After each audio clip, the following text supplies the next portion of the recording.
Happy Halloween, interwebs! As long-term viewers hopefully know by now, the climax of spooky season brings with it a new installment of Russell's Guide to Monsters. This year is no exception, and so tonight we'll be examining the Basilisk and the Cockatrice. One is an ancient Greek creature like a small snake, which is so venomous that plants die just by being around it, while the other is a rooster-headed wyvern from 14th century England. Two creatures which are so similar one can easily see how, over time, the two names became synonymous, except not. So, how did these two mythical beasts become so conflated? Perhaps the best way to say for sure is to look at each of them individually, then identify any shared features which might have led to the confusion.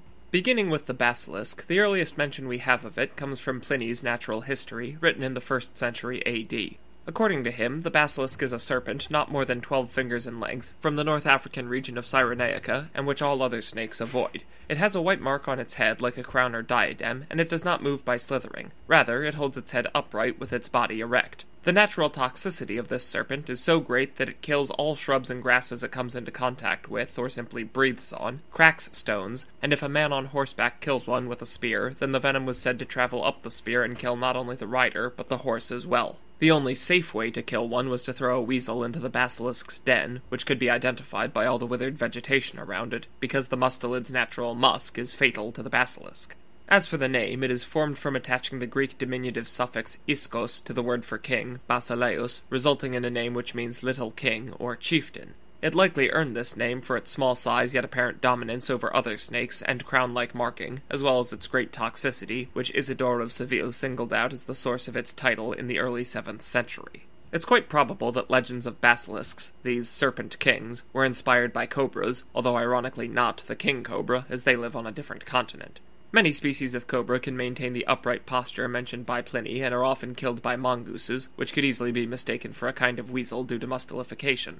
Spitting cobras can blind their victims from a distance with their venom and live in the correct region, as does the Egyptian cobra, which has historically been associated with royalty, even featuring as the uraeus on the crowns of Egyptian rulers. The crown-like marking on the basilisk's head may have also come from legends of the Indian cobra.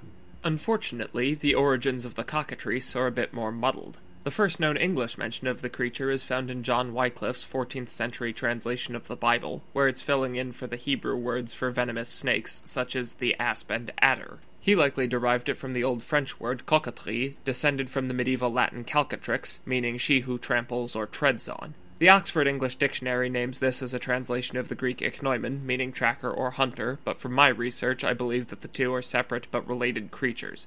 Again, according to Pliny, the ichnoimen was the enemy of the crocodile and the asp, attacking the former when it opened its mouth for the trochilus bird to pick its teeth. Later medieval retellings named dragons as foes of the ichnoimen as well. Based on physical descriptions of this serpent-slaying creature, the legend is likely based on the Egyptian mongoose and an account of the Egyptian cockatrice by 15th century Castilian traveler Pedro Tafor is clearly referring to the Nile crocodile. You can hopefully already start to see where the confusion comes from. Both the basilisk and cockatrice began in legend as dangerous reptiles connected to North African snakes, with a mongoose as their natural enemy.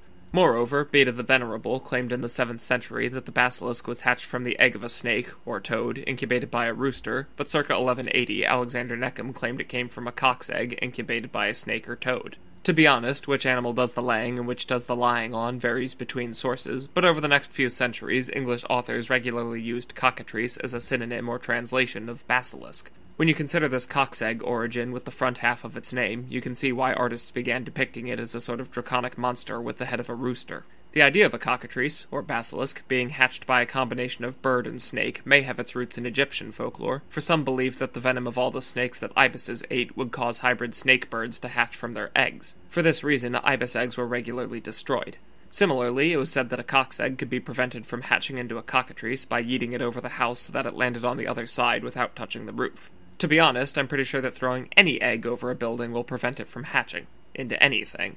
If you're too late to prevent the cockatrice from hatching and don't have a weasel handy, it was also said that it would die upon hearing a rooster crow. It could also be killed by tricking it into staring at its own reflection in a mirror. This is because the cockatrice is able to kill with its gaze, or its death-darting eye, as Shakespeare put it. Other sources claim the cockatrice kills by touch or by poisonous breath, and that brings us back to the basilisk. In his Natural History, Pliny said that all who behold the cataplepus's gaze fall dead immediately, and then followed it with the statement that the basilisk serpent also has the same power. Neckham claimed that the basilisk, or cockatrice, killed not with its gaze, but by air corruption, which is presumably something like poisonous breath. Other legends also name mirrors and the crowing of roosters as fatal to basilisks, but this is likely due to medieval confusion with the cockatrice.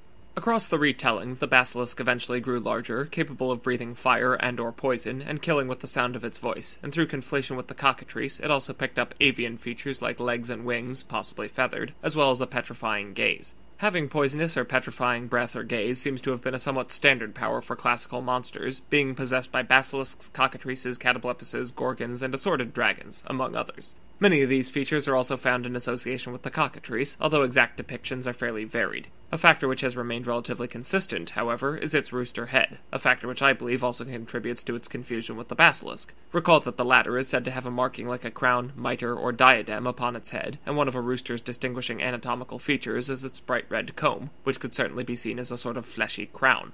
Okay, so the basilisk was originally a snake until it became conflated with the cockatrice, which is a sort of Galline wyvern. So why then do works like Dragon Art and all 5 editions of Dungeons & Dragons portray basilisks as reptilian, 8-legged freaks? To be honest, I blame Ulisse Aldrovandi, who depicted the basilisk like this in his work Serpentum et Draconum Historiae Libri Duo, or 2 books on the history of serpents and dragons. Based on its venomous nature, 8 legs, and the way its tail curves back over its body, I think some late medieval scholars let scorpions influence the myth, either intentionally or not, and so now many modern fantasy works show basilisks as many-legged reptiles. Another strange variation of the basilisk is found in heraldry. According to Arthur Fox Davies, who literally wrote the book on the subject, the cockatrice as a charge is extant but, quote, comparatively rare, and it looks like a chicken-headed wyvern. So far, so good, but this beast is also sometimes blazoned as a basilisk, of which Fox Davies says the following. The heraldic basilisk is stated to have its tail terminating in a dragon's head. In English heraldry, at any rate, I know of no such example. The only example I could find is on the coat of arms of the county borough of Teesside, and one cockatrice does not a summer make. Furthermore, once you put a draconic head on the tail of a serpentine monster with avian wings and legs, it looks an awful lot like certain medieval depictions of the amphisbaena, which we've discussed in this series before. Now, there is one final thing which I'd like to consider with regard to these creatures, and regular viewers of the series might already be able to guess what it is: sexual dimorphism.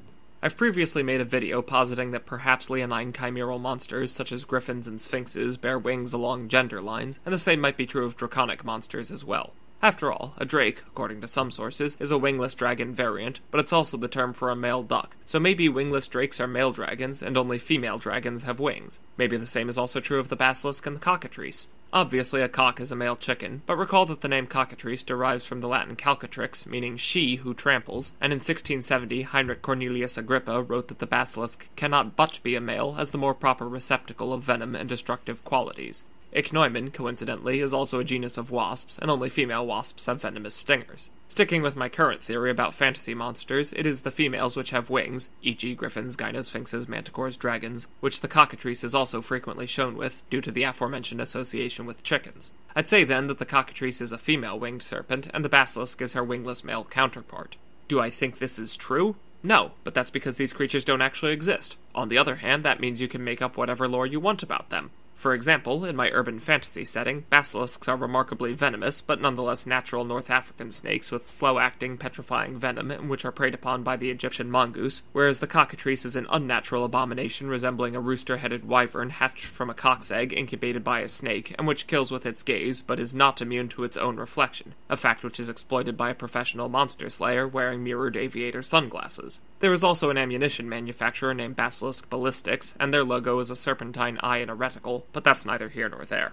Speaking of my urban fantasy setting, I'd like y'all to know that I'm currently querying my first novel in what will hopefully be an urban fantasy detective series, and I'm thrilled to announce that my first short story in said series has been accepted for publication by Pulp Lit magazine. I promise I will post a direct link in the description as soon as I have one. Anyway, that's enough shameless self-promotion for the time being, so I'll end things here. In summary, the basilisk should probably be thought of as an incredibly venomous snake, while the cockatrice is a sort of gallinaceous wyvern dragon thing, although the two terms have been used as synonyms at various points throughout history. Regardless of how you choose to differentiate them, thanks for watching, and have a happy Halloween.